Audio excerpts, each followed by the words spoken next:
ಮಗಳ ಸಾವಿನ ಶೋಕದಲ್ಲಿ ಇದ್ದಂತಹ ತಂದೆಯಿಂದ ಹಣವನ್ನ ವಸೂಲಿ ಮಾಡಲಾಗಿದೆ. ಬೆಳ್ಳಂದೂರು ಠಾಣೆಯ ಪಿಎಸ್ಐ ಹಾಗೂ ಕಾನ್ಸ್ಟೇಬಲ್ ಸಸ್ಪೆಂಡ್ ಆಗಿದ್ದಾರೆ.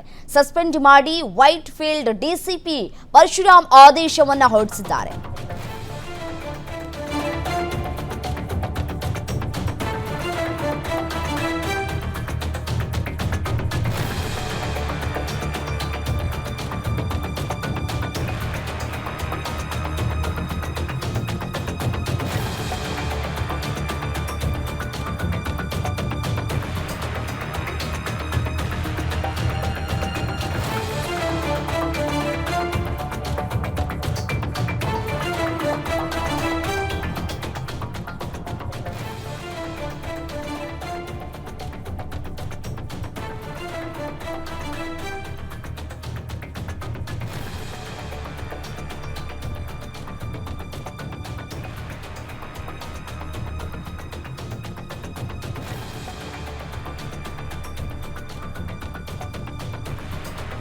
ಮಗಳ ಸಾವಿನ ಶೋಕದಲ್ಲಿ ಇದ್ದಂತಹ ತಂದೆಯಿಂದ ಹಣವನ್ನ ವಸೂಲಿ ಮಾಡಿದ್ದಾರೆ.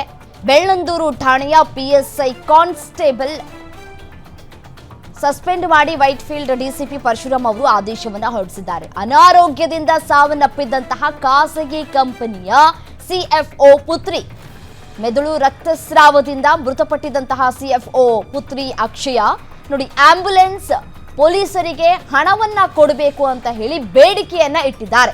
ಮಗಳ ಸಾವಿನ ಸುದ್ದಿ ತಿಳಿದು ಮುಂಬೈನಿಂದ ತಂದೆ ತಾಯಿ ಬಂದಿರ್ತಾರೆ.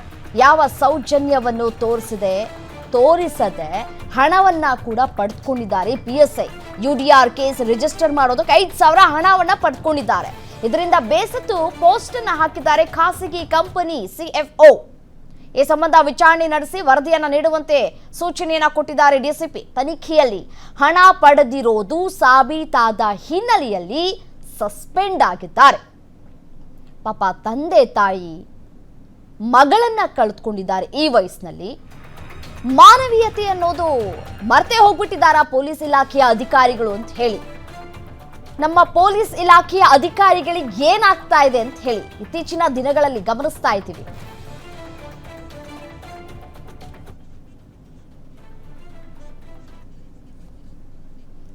ಇದೇ ವಿಚಾರಕ್ಕೆ ಸಂಬಂಧಪಟ್ಟಂತೆ ಮತ್ತಷ್ಟು ಡೀಟೇಲ್ಸ್ ಕೊಡ್ತಾ ಹೋಗ್ತಾರೆ crime bureau head S K Manjunath ದೂರವಾಣಿ ಸಂಪರ್ಕದಲ್ಲಿದ್ದಾರೆ. ಮಂಜುನಾಥ್, ಸರ್ಕಾರ ಈ ಪೊಲೀಸ್ ಅಧಿಕಾರಿಗಳಿಗೆ ಸಂಬಳ ಕೊಡ್ತಾ ಇಲ್ವಾ ಅಂತ, ಯಾಕೆಂತಂದ್ರೆ ನೋಡಿ, ಸಾವಿನ ದುಃಖದಲ್ಲಿ ಇದ್ದಂತಹ ತಂದೆ ತಾಯಿಯ ಬಳಿ ಎಷ್ಟು ಹಣ ಪೀಕೋಕ್ ಸಾಧ್ಯನೋ ಅಷ್ಟು ಹಣ ಪೀಕಿದ್ದಾರೆ. ಖಂಡಿತ ರಮ್ಯ, ಇಲ್ಲಿ ಸರ್ಕಾರ ಪೊಲೀಸ್ ಇಲಾಖೆಯಲ್ಲಿ ಕೆಲಸ ಮಾಡತಕ್ಕಂಥ ಪ್ರತಿಯೊಬ್ಬ ಸಿಬ್ಬಂದಿಗೂ ತನ್ನದೇ ಆದಂತಹ ಏನ್ ವೇತನವನ್ನ ನಿಗದಿಪಡಿಸಿ ಅದನ್ನ ನೀಡ್ತಾ ಇದ್ದಾರೆ ಕಾಲಕಾಲಕ್ಕೆ. ಆದ್ರೆ ಇಲ್ಲಿ ಎಷ್ಟು ಮಟ್ಟಿಗೆ ಪೊಲೀಸ್ ಇಲಾಖೆಯಲ್ಲಿ ಲಂಚಾವತಾರ ಆಡ್ತಾ ಇದೆ ಅನ್ನೋದಕ್ಕೆ ಇದು ಸಹಜ ಉದಾಹರಣೆ. ಇಲ್ಲಿ ಬೇರೆ ಬೇರೆ ಪ್ರಕರಣಗಳಲ್ಲಿ ಲಂಚವನ್ನ ಪಡೆದುಕೊಳ್ತಾರೆ. ಅದು ಏನು ದೂರದಾರರ ಪರವಾಗಿ ಕೆಲಸ ಮಾಡ್ಕೊಳ್ಳೋದಕ್ಕೂ ಅಥವಾ ಆರೋಪಿಗಳ ಪರವಾಗಿ ಕೆಲಸ ಮಾಡ್ಕೊಳ್ಳೋದಕ್ಕೂ ಲಂಚವನ್ನ ಪಡೆದುಕೊಳ್ತಾರೆ. ಆದ್ರೆ ಒಂದು ಸಾವಿನ ನೋವಿನಲ್ಲಿರ್ತಕ್ಕಂಥ ಪೋಷಕರ ಬಳಿಯೂ ಒಂದು ಲಂಚಕ್ಕೆ ಡಿಮ್ಯಾಂಡ್ ಮಾಡಿದಂತ ಒಂದು ಆರೋಪದ ಹಿನ್ನೆಲೆಯಲ್ಲಿ ಸಸ್ಪೆಂಡ್ ಆಗಿರ್ತಕ್ಕಂಥ ಪ್ರಕರಣ ಬೆಂಗಳೂರಿನ ಬೆಳ್ಳಂದೂರು ಪೊಲೀಸ್ ಠಾಣೆಯಲ್ಲಿ ನಡೆದಿರ್ತಕ್ಕಂಥದ್ದು. ಈಗಾಗಲೇ ಅದಕ್ಕೆ ಸಂಬಂಧಪಟ್ಟಂತೆ ಏನು ಶಿವಕುಮಾರ್ ಅಂತಕ್ಕಂಥವ್ರು, ಇವರು ಬಾಂಬೆ ಮೂಲದವರು. ಅವರ ಮಗಳು ಏನು ಒಂದು ಮೆದುಳಿಗೆ ಸಂಬಂಧಪಟ್ಟಂತ ಒಂದು ರೋಗವನ್ನ ಎದುರಿಸ್ತಾ ಇರ್ತಾರೆ. ಆದ್ರೆ ಆ ಮೆದುಳಿನಲ್ಲಿ ತೀವ್ರ ರಕ್ತಸ್ರಾವ ಉಂಟಾಗಿ ಆಕೆ ಸಾವನ್ನಪ್ಪಿರ್ತಾರೆ.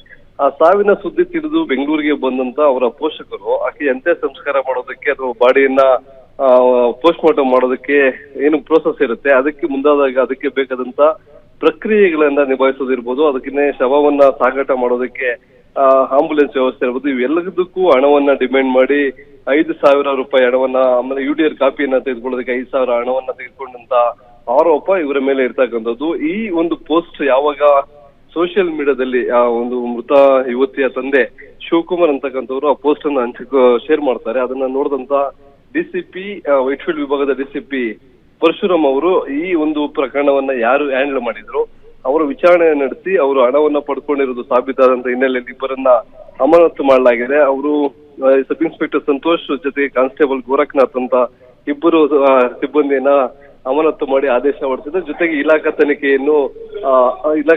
ತನಿಖೆಗೂ ಆದೇಶವನ್ನ ನೀಡಿದ್ದಾರೆ. ರಮ್ಯಾ, ಓಕೆ, ಥ್ಯಾಂಕ್ ಯು ತಮ್ಮೆಲ್ಲ ಮಾಹಿತಿಗಾಗಿ ಮಂಜುನಾಥ್.